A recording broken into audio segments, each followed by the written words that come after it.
저와 여러분들이 한 주간도 여러 일들을 겪으면서 지나왔습니다. 여러 여정의 우리의 삶이 하나님이 이끌어 가시고 인도하시는 가운데 또 함께하고 계십니다. 그 축복을 늘 우리는 누리면서 특별히 주일날 우리의 말씀을 받고 예배하면서 여러분과 저의 삶을 이끌어 가시는 하나님의 응답을 받아가는 귀한 예배의 시간 되시기를 주의 이름으로 축원합니다. 여러분이 여기서 힘을 얻고 또 은혜를 받고 말씀 붙들고 나의 현장에 돌아갈 때 하나님은 우리 여정을 이끌어 가시도록 교회가 우리에게 응답이 되는 것입니다. 그래서 이 축복을 누리는 귀한 예배의 시간 되시기를 주 예수 이름으로 축원합니다. 광야 여정의 응답인 교회의 말씀을 지금 6번째 하고 있는데 오늘은 제사장에 대해서 말씀을 나눕니다. 하나님이 이스라엘 백성에게 성막을 만들라 광야 여정을 가고 있는 그들에게 성막이라는 것을 만들면서 하나님은 여러 말씀들, 특별히 기구들, 여러 가지 많은 것들을 만들게 하시는 가운데 오늘은 기구가 아닌 제사장에 대한 내용입니다. 제사장, 우리 성막 자체와 제사 속에서 이 사람 제사장이 굉장히 중요합니다. 그래서 이 제사장을 올바로 세우기 위해서 제사장에 관계된 내용을 담고 있습니다. 28장은 제사장의 옷에 대한 말씀입니다. 특별한 옷을 짓게 하는 것은 제사장이 특별한 직분이기 때문에 구별되고 다르게 구별지은 직책이라는 것을 설명해 주는 옷입니다. 근데 그 옷을 설명하다 보니까 말로 설명하다 보니까 얼마나 복잡합니까? 이게 지금 뭔 말인지 알아듣기 힘들지만 어쨌든 그 옷 디자인에 대해서 쭉 하신 말씀이 28장 전체입니다. 그리고 29장은 그 옷을 입고 제사장의 직분을 감당해야 될 그 제사장을 세우는 위임식을 말씀하는 것이 29장입니다.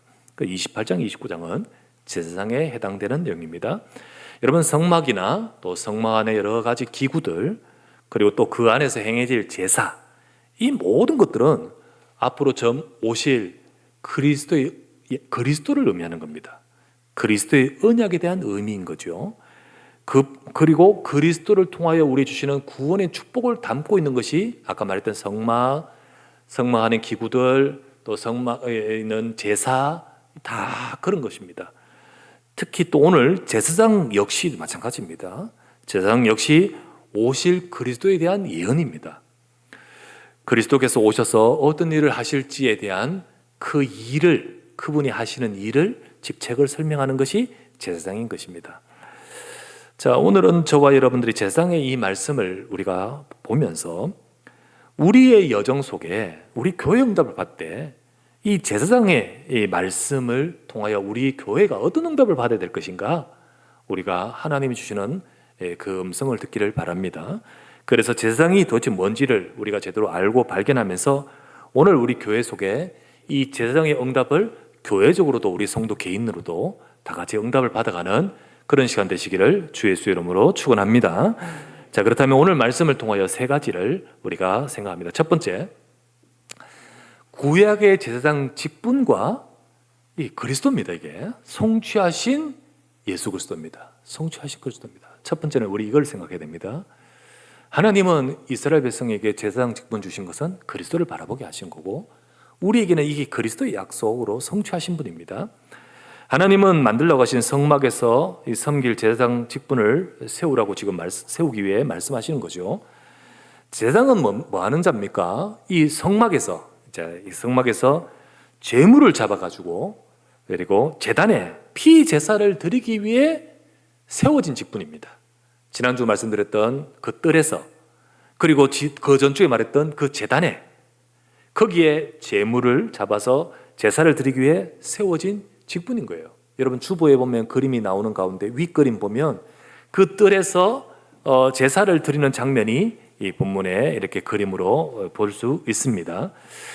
이렇게 제사를 드릴 때 피 흘려 죽는 제물, 그 제물을 통하여 하나님은 하나님 백성들에게 죄 사하고 인생의 문제에 은혜를 베푸시려고 하나님은 피 언약을 주셨는데 그것을 위해서 성막도 필요하고 그리고 기구들도 필요하고 그 중에 제사장도 필요한 것입니다. 이 모든 것들은 앞으로 우리를 위해 이 땅에 오셔서 죽으실 진짜 재물인, 진짜 재물, 그분 그리스도의 십자가 죽음을 예표하는 것입니다. 다 그걸 설명하는, 보여주는 것들입니다. 그래서 그리스도가 오시기 전에는, 오시겠다라고 말씀을 하시지만 오시기 전에는 이러한 그리스도의 약속을 붙들고 오랫동안 이 제사를 드리면서 그리스도 오실 것을 바라보는 겁니다. 계속 바라보는 겁니다. 바로 이 일을 위해서 하나님은 특별한 사람, 레위 지파의 아론과 그 자녀들을 이 제사장 직분으로 따로 구분하여 세우셨고, 그리고 그들의 사역을 통하여, 그들의 일을 통하여 앞으로 오실 그리스도를 예표해 보여주신 겁니다. 그래서 백성들로 하여금 제사를 올바르게 드리면서 그리스도의 언약을 붙들게끔 만드는 거지요. 자, 때가 되었습니다. 이제 시간이 계속해서 흘러서 때가 되었습니다. 그리스도께서 방금 말씀드렸던 모든 약속들을 그리스도 오실 것을 바라보면서 말씀해 주신 모든 것들을 이루시려고 이 땅에 오셨습니다. 그분이 예수 그리스도입니다. 그 예수 그리스도께서 그 약속을 이루기 위해서 오신 그분은 그 자신이 제물이시고요, 동시에 그분은 제사장이십니다. 그래서 그분은 제물이시면서 제사장이신 거예요. 구약에서는 제사장, 사람 제사장이 양을 잡아서 피 흘리면서 앞으로 오실 그리스도를 다 보여주는 겁니다. 제사장 그 자신도 오실 그리스도를 보여주는 거고, 이 양도 오실 그리스도를 보여주는 겁니다. 근데 진짜로 그분이 오셨을 때 그분은 친히 그분이 제물이시면서 동시에 그분은 바로 우리에게 완전한 속죄를 이루실 대제사장 되시는 겁니다. 자, 그래서 성경에 보면 나옵니다. 히브리서 9장 11절에서 12절에 이렇게 나옵니다. 그리스도께서는 장래 좋은 일에 대제사장으로 오사 손으로 짓지 아니한 것, 곧 이 창조에 속하지 아니한 물건으로 만들어진 그런 장막이 아니라 더 크고 온전한 영원한 장막으로 말미암아 염소와 송아지 그 피로 안 하고 자기 피로 영원한 속죄를 이루사 단번에 성소에 들어가셨느니라. 구약에는 손으로 지은 장막에, 그죠?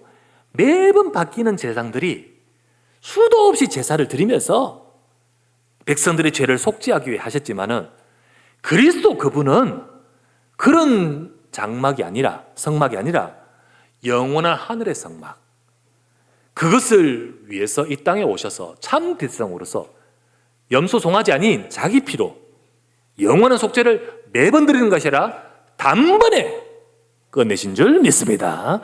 그걸 이루기 위해서 오시겠다 하신 대로 이 땅에 오신 분이 바로 예수 그리스도, 그분이 십자가에서 다 이뤘다 하시면서 십자가에 속죄하신 것이 바로 그겁니다. 예수 그리스도는요, 그래서 공생애를 통해서 구약에 예수님이 오셔서 구약의 성막, 구약의 제사장, 구약의 제사 말했던 그 모든 것들을 통해 말씀하신 피언약, 그 피언약의 속죄를 십자가에서 다 이루신 겁니다. 십자가에서 당신의 자신의 피를 흘리시면서 우리를 위해 주시는 흘린 피신 겁니다. 그분이 제물이시고 그분은 이 십자가에서 못 박히시는 것은 사람들은 그를 사형하려고, 죄로 정해서 사형하려고, 벌 주려고 했지만 하나님 편에서는 그것이 바로 구약의 어린 양이 죽는 속죄의 제사인 것입니다. 제사인 겁니다. 그래서 그 순간에 우리의 죄, 십자가에서 우리의 죄를, 또 죄를 통하여 인간을 꽉 잡은 마귀의 권세를, 그리고 이 죄와 이 마귀로 인해서 우리에게 찾아온 죽음과 지향을 다 거기서 끝내셨습니다. 거기서 끝내시는 겁니다.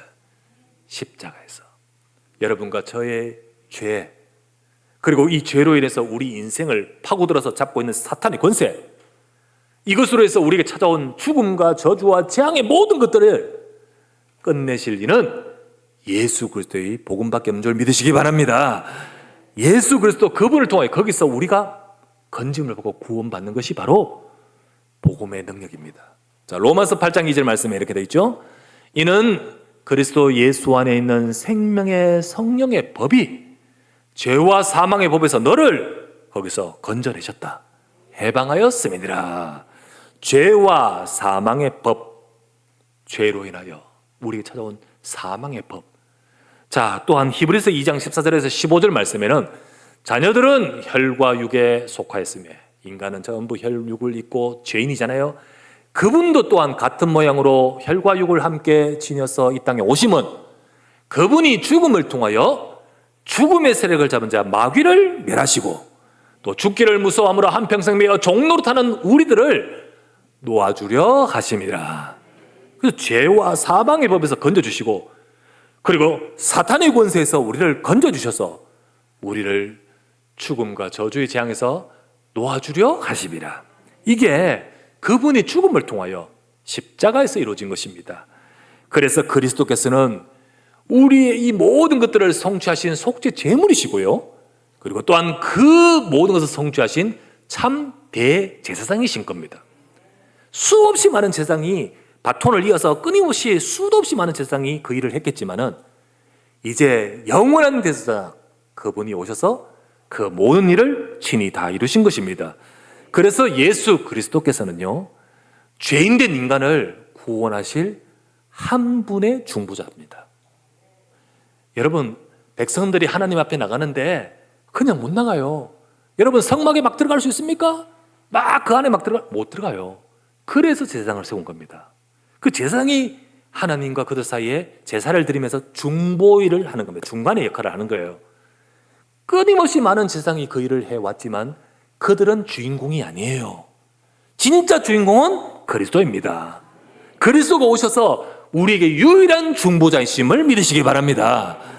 그래서 누구든지 예수 그리스도를 믿었고 누구든지 예수 그리스도의 이름을 믿으면 그 그리스도 안에서 완전한 구원을 얻습니다.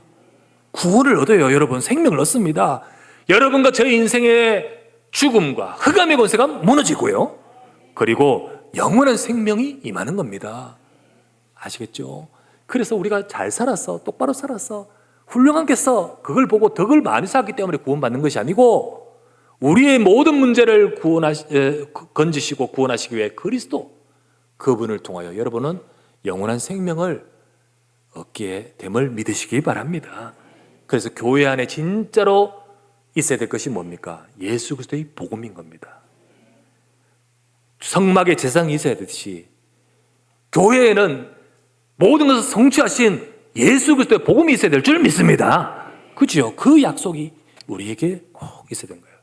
첫 번째, 구약의 제사장 직분을 성취하신 그리스도입니다. 두 번째입니다. 이제 두 번째는요, 만인 제사장 시대에 제사장으로서의 성도 여러분입니다. 여러분, 만인 제사장 시대입니다. 그 속에 제사장으로서의 성도 개인들입니다. 구약에는요, 반드시 제사장을 통하여 제사가 이루어져야 됩니다. 그래야 백성들은 하나님 앞에 제사를 드릴 수 있습니다. 반드시 제사장이 필요했어요. 만약에 자기 집 사람들이 자기 집에서 짐승을 잡아서 피를 흘린다고 그게 하나님께 드린 제사가 될 수 있습니까? 없습니까? 없습니다. 그렇게 같은 피인데요? 아닙니다. 그렇지 않습니다. 그리스도의 약속을 담은 제사, 그리고 그리스도의 약속을 담은 제사장을 통하여 하나님께 올바른 제사가 되는 것입니다. 그렇게 올바른 제사가 되도록 하게 하시고자 하나님은 제사장을 직분을 따로 구별하여 세우시면서 그런 제사장의 직분의 의미를 담고 있는 의복을 짓게끔 만드신 겁니다. 자, 여러분, 의복은 같은 옷을 입으면 같은데 인간이 다 똑같지만은 특별한 옷을 입힌 이유가 뭡니까? 다른 직책이라는 의미입니다. 다른 직책, 구별된 직책. 그런 의복을 친히 이렇게 만들라 저렇게 만들라 이렇게 막 복잡한데요. 이게 다 그리스도의 바로 약속을 표현하는 다 내용들입니다. 그리고 29장에는 그게 28장이고요. 29장에는 아무나 제사장 될 수 있습니까? 아무나 그렇게 옷 입는다고 또 됩니까? 아니죠. 그리스도를 예표한 제사장을 하나님이 특별히 세우셨다는 것으로 보여주기 위해서 위임식을 하는 겁니다. 그래서 29장은 특별히 세운 그런 자를 특별히 세웠다고 하고 위임식을 하는 겁니다. 거기 이제 29장에 나옵니다. 그렇게 해서 제사가 올바른 제사가 되도록 하게 하는 겁니다. 자, 이제는 그렇게 제사를 하는데 이제는 여러분 지금은요, 그 제물, 그 제사, 그 제사장이 지금까지 쭉 가리켜 왔던 그리스도가 오셨습니다. 그리고 다 이루셨습니다. 그렇다면 이제는 그 과거의 제물, 제사, 제사장은 필요 없는 거잖아요. 그래서 이제는 제사장을 통하여 제사를 드리지 않습니다. 그렇겠지요. 제사장을 통하여 우리가 하나님 앞에 나가는 것 아닙니다. 오직 참 제사장이신 예수 그리스도를 통하여 하나님 앞에 나가는 것입니다. 이것이 바로 성취하신 복음의 진리잖아요. 누구도 그리스도를 대신할 수 없습니다. 누구도 그리스도를 대신하지 않아요. 오직 이 땅에 오셔서 말씀하신 그대로 참 제사장의 직분을 행하시고자 친히 제물이 되시고 십자가에서 온전한 영원한 속죄를 이루신 그리스도를 통해서만이 하나님께 나가는 겁니다. 그래서 구약의 제사장, 그 제사장 통해서 나가려고 하면 잘못인 겁니다. 이제는 그 제사장이 필요 없는 거죠. 오직 예수 그리스도를 통하여 하나님 자녀되고 하나님께 나갈 뿐만 아니라 하나님의 축복을 받습니다. 그래서 그리스도가 오신 이후에는 따로 제사장이라는 직책이 필요치 않습니다. 필요치 않아요. 모든 성도는, 과거에는요, 백성들은 제사장을 통하여 나갔습니다. 근데 이제는 그분이 아니에요. 제사장이 아니에요.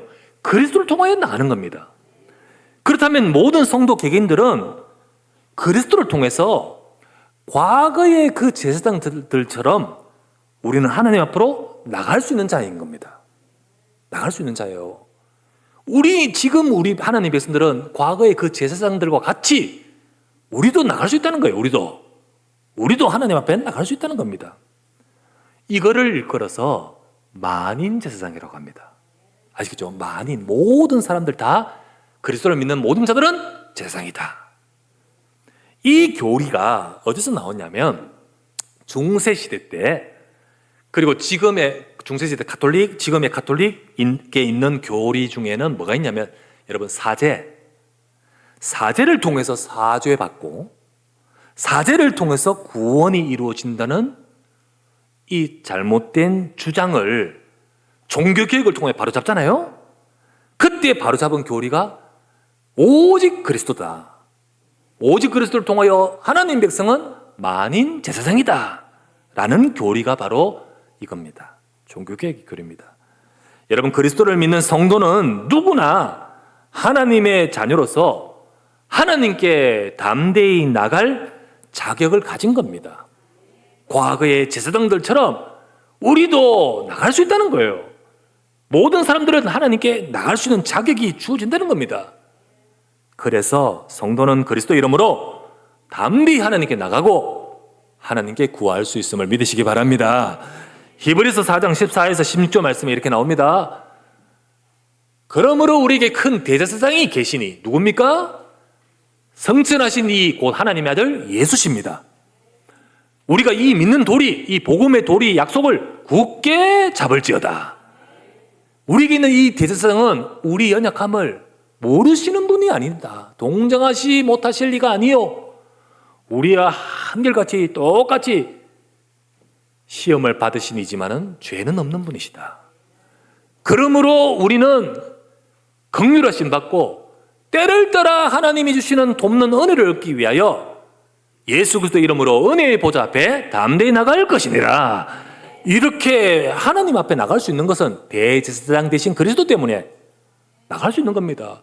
구약에는 저 시은소라는 지성소 안에, 저 성막 있잖아요. 성소, 지성소 그 안에 시은소, 곧 속죄소, 거기에 누구만 들어갈 수 있어요? 대제사장이. 그것도 1년에 한 번만 들어갈 수 있는데 예수 그리스도 십자가에 못 박히신 순간 휘장이 확 찢어져 버리고 우리는 그 은혜의 보호자 앞에 담대히 나갈 수 있음을 믿습니다. 예수 그리스도. 그래서 우리는 똑같이 그들처럼 담대히 나갈 수 있는 제사장이라는 거예요. 그런데 1년에 한 번이 아니에요. 언제든지 어느 곳이든지 나갈 수 있습니다. 우리는 여러분 이렇게 하나님 앞에 나갈 수 있고 기도할 수 있습니다. 하나님은 우리를 도우시길 원하십니다. 여러분과 저를 도우시고 은혜 베푸시길 원하십니다. 그래서 때를 따라 돕는 은혜를 얻기 위하여 여러분의 어느 곳에 어느 자리에 있든지 주님 앞에 나가시길 바랍니다.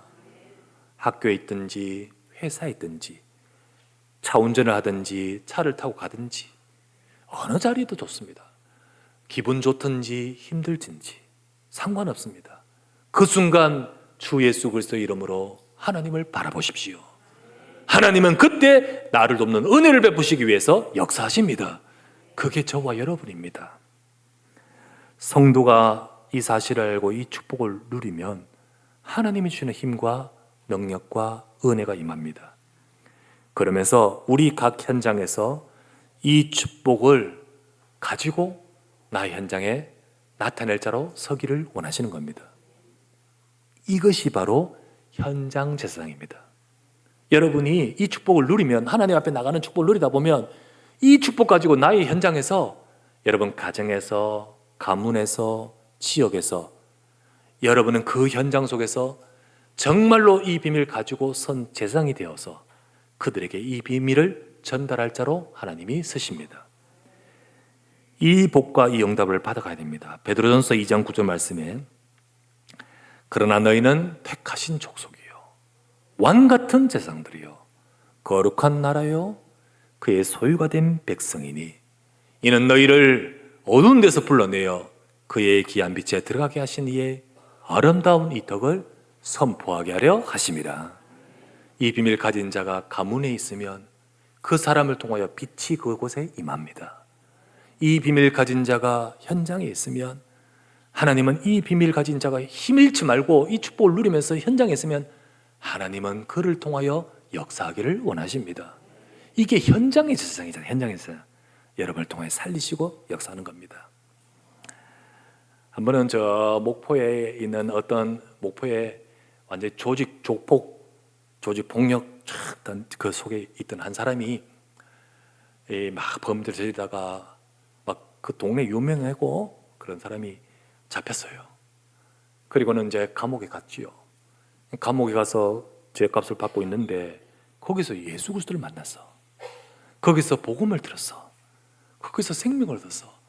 진짜 지금까지 지멋대로 살던 그 인생이 바뀌어버리는 거예요. 그게 바뀌고는요. 그리고는 어떡하냐. 그리고는 출소해가지고 자기 고향으로 돌아왔어. 고향으로 돌아왔는데 사람들은 그 사람을 알잖아요. 근데 이 바뀌었어. 말도 바뀌었어. 옛날에는 온갖 욕만 다 하다가 이제는요 바뀌어서 뭐야 하면요 만나는 사람에게 샬롬. 샬롬이 뭐죠? 평안할지야 평안. 샬롬 하는데 예.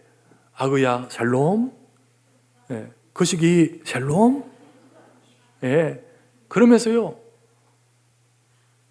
만나는 사람마다 샬롬한데 이 들으면 듣는 사람들이 고마워하면서 돌돌돌 뜨는 거예요.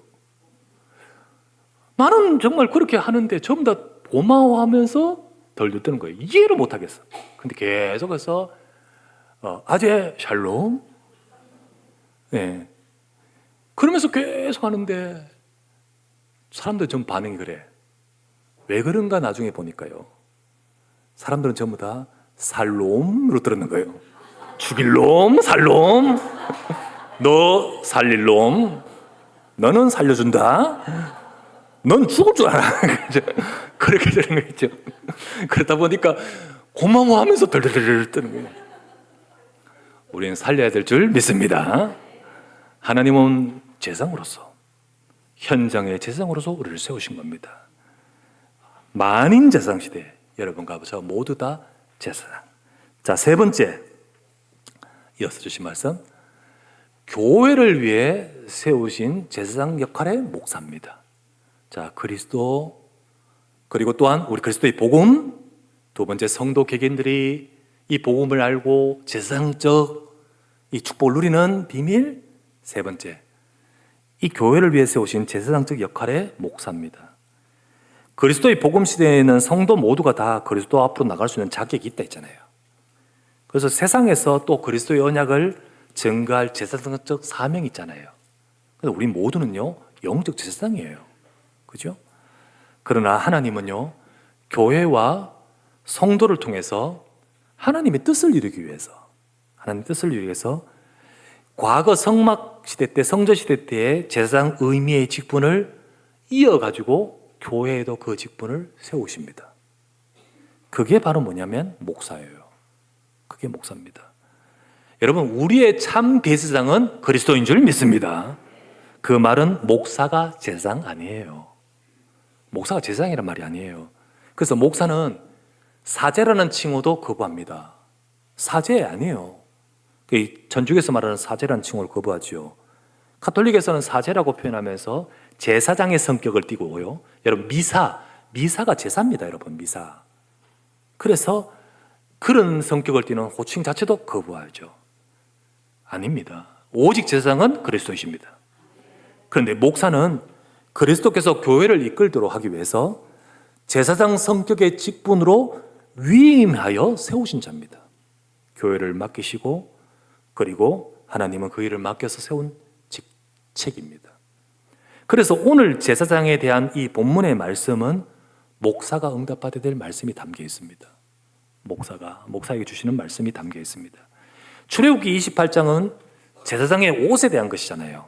옷을 보면 흉패, 자, 우리 그림 한번 볼게요.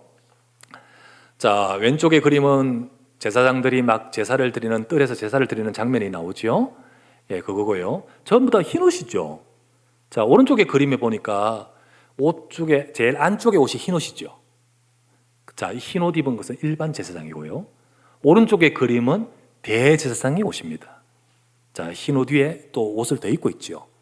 자, 오른쪽의 그림에 나온 그림을 보니까 위에 관이 있고 금패를 붙이고 어깨 바지, 흉패, 네모 반듯한 것, 그리고 띠도 있고, 자, 앞치마, 그치? 여기 에봇입니다. 에봇. 앞치마 앞면만 있는 게 아니라 뒷면도 있습니다. 에봇이고요. 파란 옷이 겉옷입니다. 그리고 흰 옷이 속옷. 이렇게 이 옷을 만들라 하신 장면이 28장이에요. 이걸 너무 설명이 어려우니까 잘 못 알아듣지만 이 디자인을 쭉 설명한 내용입니다. 자, 이와 같이 이런 하나하나를 만들게 하십니다. 그 중에 특히 흉패를 보면요, 거기 보면 4개의 보석, 4줄의 보석이 있죠. 이게 보석 총 4개의 보석을 3줄 총 12개, 4개의 보석을 3줄로 해가지고 총 12개의 보석을 있습니다. 거기에 보면 각 이스라엘 지파의 이름을 새겨서 붙였습니다.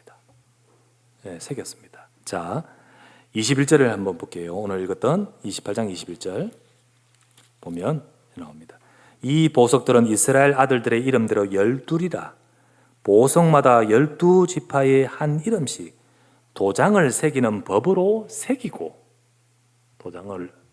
그래서 도장으로 이렇게 새기듯이 보석에 각 이름을 새기되 12지파의 이름을 새깁니다. 여러분, 이스라엘은 총 13지파입니다. 13지파예요. 왜 13지파냐? 요셉이 2지파로 나뉩니다. 에브라임과 므낫세. 그래서 총 13지파인데 그 중에 레위 지파가 바로 저 제사장입니다. 그래서 레위 지파를 제외한 다른 12지파를 가슴에 보석에 새긴 것입니다. 자, 이것은 바로 제사장이 이스라엘 백성을 가슴에 담아서 섬기라는 겁니다. 그래서 항상 그의 가슴에 붙일지니라 이렇게 나오죠. 그렇게 담아서 섬기라고 말씀하는 겁니다. 목사는 모든 성도들을 가슴에 품으라는 거지요. 성도 모든 자들을 가슴에 품고 사역해야 된다는 거죠. 그래서 목사는 누구하고는 친하고 누구하고는 척지고 그럴 수 없습니다. 하나님의 백성들 모두를 가슴에 담고 전 이스라엘 전체를 담듯이 전체를 품어야 되고 그리고 품고 사역해야 되는 겁니다. 그래서 전에도 말씀드렸다시피 우리 성도들 한 사람 한 사람들의 이름들을 하나하나 두고 계속해서 기도한다고 했지요. 우리 성도들을 전체를 다 품어서 하나님 앞에서 또 사역해야 되는 것이 목사인 거죠. 성경을 보면요, 제사장에 대해서 계속해서 말씀을 쭉 하시는데 하나님이 제사장에서 맡기신 역할이 크게 세 가지입니다. 이제 이게 레위기를 읽어보고 민수기를 읽어보면 제사장의 역할이 크게 세 가지입니다. 자, 세 가지. 첫 번째, 제사. 성막에서 제사 드리는 것. 제사를 하는 것. 두 번째는 판결. 이스라엘 백성들의 삶의 이 판결. 세 번째는 축복. 그래서 제사권, 판결권, 축복권이라고 표현합니다. 하나님은 이 영적인 의미로 그 과거의 성막에서의 제사장의 이 역할들을 교회로 이어와서 목사에게도 이것을 위임해 주십니다. 첫 번째, 제사. 우리는 성도들의 신앙과 예배와 관련되어 하나님을 믿고 섬기는 모든 것들을 또 목사를 통하여서 또 그렇게 이끌어 가도록 만드시죠.